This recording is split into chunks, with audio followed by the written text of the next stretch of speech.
കേരള രാഷ്ട്രീയത്തിന്റെ ചരിത്ര താളുകളിൽ ഇതുവരെ കാണാത്ത വിധം ഒരു വലിയ വിസ്മയ കുതിപ്പിനാണ് ഇപ്പോൾ UDF സാക്ഷ്യം വഹിക്കുന്നത്. ഒരു കാലത്ത് ചുവപ്പ് കോട്ടകൾ എന്ന് വിശേഷിക്കപ്പെട്ടിരുന്ന ഇടങ്ങളിൽ നിന്ന് CPM-ന്റെയും CPI-യുടെയും വമ്പൻ സ്രാവുകൾ ഇന്ന് കൂട്ടത്തോടെ UDF എന്ന വികസന മുന്നണിയിലേക്ക് ചേക്കേറുകയാണ്. ഇടതുപക്ഷത്തിന്റെ ഉരുക്കുകോട്ടയെന്ന് വിശേഷിപ്പിക്കപ്പെടുന്ന കൊല്ലം ജില്ലയിൽ പിണറായി വിജയനും LDF-നും ഏറ്റവും ഒടുവിൽ കിട്ടിയ പ്രഹരം അക്ഷരാർത്ഥത്തിൽ അവരെ ഞെട്ടിച്ചിരിക്കുകയാണ്. CPM-ന്റെ മുഖമായി ചാനൽ ചർച്ചകളിൽ നിറഞ്ഞു നിന്നവരും CPI-യുടെ നട്ടെല്ലായിരുന്ന മുതിർന്ന നേതാക്കളും ഇന്ന് ചുവപ്പുകൊടി ഉപേക്ഷിച്ച UDF-ന്റെ ഭാഗമായിരിക്കുന്നു. അഴിമതിയും അഹങ്കാരവും മുഖമുദ്രയാക്കിയ ഒരു ഭരണകൂടത്തിന് കീഴിൽ ശ്വാസം മുട്ടുകയാണെന്ന് വിളിച്ചു പറഞ്ഞുകൊണ്ടാണ് ഈ നേതാക്കളുടെ പ്രവാഹം. നേതാക്കൾ മാത്രമല്ല, ഇടതുപക്ഷത്തിന്റെ അടിത്തറയായിരുന്ന ജനലക്ഷങ്ങളും ഇന്ന് UDF-ൽ വലിയൊരു വിസ്മയം കാത്തിരിക്കുകയാണ്. പിണറായിയുടെ ഏകാധിപത്യത്തിന് അന്ത്യം കുറിക്കാൻ കേരളം ഒന്നടങ്കം UDF-ന് പിന്നിൽ അണിനിരക്കുന്ന ഈ രാഷ്ട്രീയ വിസ്മയത്തിന്റെ യഥാർത്ഥ കാരണങ്ങൾ നമുക്ക് പരിശോധിക്കാം. നിരീക്ഷകനായി ചാനൽ ചർച്ചകളിൽ CPM-ന്റെ മുഖമായിരുന്ന BN ഹസ്കറും CPI-യുടെ മുതിർന്ന നേതാവ് A മുസ്തഫയും ചുവപ്പുകൊടി ഉപേക്ഷിച്ച RSPയിൽ ചേർന്നു. ചവറയിൽ നടന്ന ബേബി ജോൺ അനുസ്മരണ വേദിയിൽ VD സതീഷിന്റെയും ഷിബു ബേബി ജോണിന്റെയും സാന്നിധ്യത്തിൽ നടന്ന ഈ മാറ്റം കേവലം ഒരു പാർട്ടി മാറ്റമല്ല, മറിച്ച് പിണറായിയുടെ ഏകാധിപത്യ ഭരണത്തിനെതിരെയുള്ള മാറ്റമാണ്. ചാനൽ ചർച്ചകളിൽ CPM-ന് വേണ്ടി തൊണ്ട പൊട്ടി വാദിച്ചിരുന്ന ആളായിരുന്നു BN ഹസ്കർ. SFI എന്ന വിദ്യാർത്ഥി പ്രസ്ഥാനത്തിലൂടെ വളർന്നു വന്ന പാർട്ടിയുടെ എല്ലാ തലങ്ങളിലും വിശ്വസ്തനായി മാറിയ ഒരു നേതാവ്. എന്നാൽ പാർട്ടിയോടുള്ള കൂറ് എന്നാൽ അഴിമതിക്കും വഴിവിട്ട ബന്ധങ്ങൾക്കും മുന്നിൽ മൗനം പാലിക്കലാണെന്ന് അദ്ദേഹം കരുതിയിരുന്നില്ല.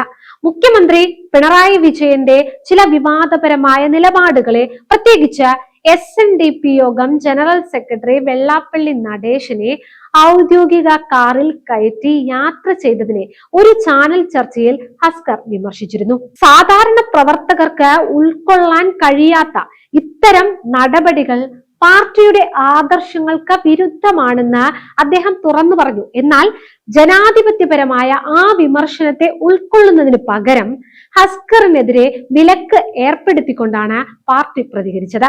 സത്യം പറയുന്നവരെ ശ്വാസം മുട്ടിക്കുന്ന വ്യക്തിപൂജയ്ക്ക് മാത്രം മുൻഗണന നൽകുന്ന ഇന്നത്തെ CPM-ന്റെ ശൈലിയിൽ ഒത്തുതീർപ്പിന് തയ്യാറാകാതെയാണ് അദ്ദേഹം RSPയിലൂടെ UDF-ലേക്ക് കടന്നു വന്നിരിക്കുന്നത്. പാർട്ടിക്കുള്ളിലെ ആത്മവിശ്വാസം നഷ്ടപ്പെട്ട അനേകം അണികൾക്ക് ഹസ്കറിന്റെ ഈ നിലപാട് മാറ്റം ഒരു വലിയ കരുത്തായി മാറിക്കഴിഞ്ഞു. അന്ധമായ വ്യക്തിപൂജയും വിനീത വിധേയത്വവും മാത്രം മതിയെന്ന CPM-ന്റെ ശൈലിയോടാണ് അദ്ദേഹം വിട പറഞ്ഞിരിക്കുന്നത്. വികസനത്തിന്റെയും ജനാധിപത്യത്തിന്റെയും UDF പാത ഹസ്കർ തിരഞ്ഞെടുത്തിരിക്കുകയാണ്. അഹങ്കാരത്തിന് മറുപടി ആത്മഗൗരവമാണെന്ന് അദ്ദേഹം ഈ മാറ്റത്തിലൂടെ തെളിയിച്ചിരിക്കുകയാണ്. ഹസ്കറിനൊപ്പം UDF-ലെത്തിയ മറ്റൊരു കരുത്തനായ നേതാവാണ് A മുസ്തഫ. CPI ജില്ലാ എക്സിക്യൂട്ടീവ് അംഗം, LDF നിയോജക മണ്ഡലം കൺവീനർ, പഞ്ചായത്ത് പ്രസിഡന്റ് എന്നിങ്ങനെ നിരവധി സ്ഥാനങ്ങൾ വഹിച്ച ജനകീയ നേതാവ്. കഴിഞ്ഞ 2 നിയമസഭാ തെരഞ്ഞെടുപ്പുകളിലും ചടയമംഗലത്ത് ചർച്ച ചെയ്യപ്പെട്ട പേരായിരുന്നു ഇദ്ദേഹത്തിൻ്റെത്. ഇടതുമുന്നണിയിൽ ശ്വാസം മുട്ടുകയാണെന്നും ജനകീയ പ്രശ്നങ്ങളിൽ ഇടപെടാൻ UDF ആണ് ശരിയായ വേദിയെന്നും തിരിച്ചറിഞ്ഞാണ് മുസ്തഫയുടെ ഈ നീക്കം. CPI-യുടെ കോട്ടകളിൽ മുസ്തഫയുടെ മാറ്റമുണ്ടാക്കാൻ പോകുന്ന ആഘാതം ചില്ലറയൊന്നുമായിരിക്കില്ല. കൊല്ലം ജില്ലയിലെ ഇടതുപക്ഷത്തിന്റെ അടിത്തറ ഇളകുന്നത് വെറുമൊരു പ്രസ്താവനയൊന്നുമല്ല ഇത്, അതൊരു നഗ്നമായ സത്യം തന്നെയാണ്. അത് തെളിയിക്കുകയാണ് സമീപകാലത്തെ രാഷ്ട്രീയ മാറ്റങ്ങൾ. പതിറ്റാണ്ടുകളോളം CPM-ന്റെ ചോരയും നീരുമായി പ്രവർത്തിച്ച് പാർട്ടിയെ നെഞ്ചിലേറ്റിയ കരുത്തുറ്റ വനിതാ നേതാക്കൾ പോലും ഇന്ന് ആ ചുവപ്പുകൊടി ഉപേക്ഷിക്കുകയാണ്. പറഞ്ഞു വന്നത്, കൊല്ലത്തെ ഈ വിസ്മയ കുതിപ്പ് ഇന്ന് തുടങ്ങിയതല്ല എന്ന് തന്നെയാണ്.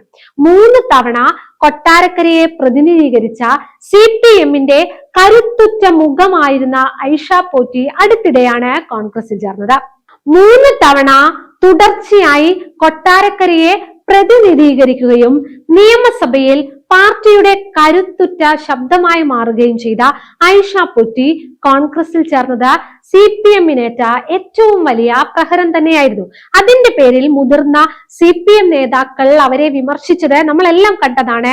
ഐഷ പോറ്റി വർഗവഞ്ചകയാണെന്നും അധികാരത്തിന്റെ അപ്പക്കഷ്ണത്തിന് വേണ്ടിയുള്ള അസുഖമായിരുന്നു ഐഷ പോറ്റിക്കൊന്നുമല്ലേ MB ഗോവിന്ദൻ അടക്കമുള്ള നേതാക്കൾ പറഞ്ഞത്.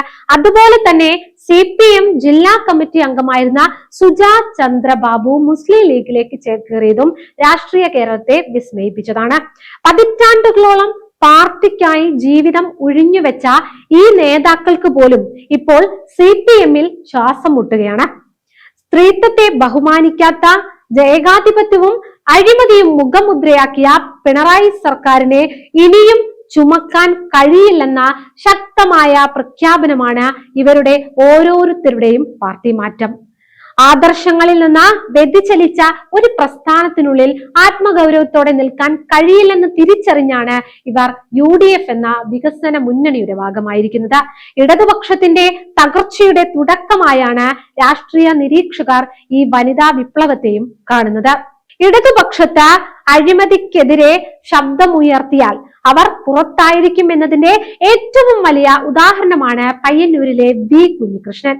പാർട്ടിക്കുള്ളിലെ ഫണ്ട് തട്ടിപ്പ് പിടികൂടുകയും അത് ചോദ്യം ചെയ്യുകയും ചെയ്ത കുഞ്ഞികൃഷ്ണനെ സംരക്ഷിക്കുന്നതിന് പകരം അദ്ദേഹത്തെ പുറത്താക്കാനാണ് CPM തയ്യാറായത്.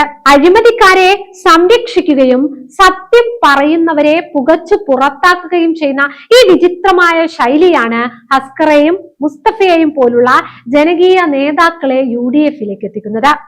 പിണറായി സർക്കാരിന്റെ ഓരോ വികസന തട്ടിപ്പുകളും അഴിമതിക്കഥകളും വസ്തുതകൾ നിരത്തി UDF പൊളിച്ചെടുക്കുമ്പോൾ ആ സത്യം തിരിച്ചറിഞ്ഞ മനം മടുത്തു വരുന്ന നേതാക്കളെയും അണികളെയും ഹൃദയപൂർവ്വം നെഞ്ചേറ്റാൻ UDF-ന് സാധിക്കുന്നുണ്ട്. ഇത് കേവലം നേതാക്കളുടെ മാറ്റമൊന്നുമല്ല, മറിച്ച് രാഷ്ട്രീയമായ ഒരു വലിയ മനം മാറ്റമാണ്. ചവറയിൽ കണ്ട ആവേശകരമായ ജനക്കൂട്ടം ഒരു സൂചനയാണ്. ഇടതുപക്ഷത്തിന്റെ പൊള്ളയായ വാഗ്ദാനങ്ങളിൽ മടുത്ത സാധാരണ പ്രവർത്തകർ പോലും ഇപ്പോൾ UDF എന്ന വലിയ കുടക്കീഴിൽ അഭയം തേടുകയാണ്.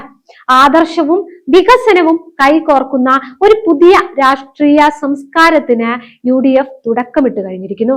വരാനിരിക്കുന്ന തെരഞ്ഞെടുപ്പിനായി വെറും വാഗ്ദാനങ്ങളെല്ലാം മറിച്ച് കേരളത്തിന്റെ സമഗ്രമായ വളർച്ചയ്ക്കുള്ള കൃത്യമായ പ്ലാനുകളും കാഴ്ചപ്പാടുകളുമായി UDF സജ്ജമായി കഴിഞ്ഞിരിക്കുന്നു. ഈ ജനപ്രവാഹം തെളിയിക്കുന്നത് ഒന്നേയുള്ളൂ, കേരളം ഒരു മാറ്റം ആഗ്രഹിക്കുന്നു. ആ മാറ്റത്തിന്റെ പേരാണ് UDF.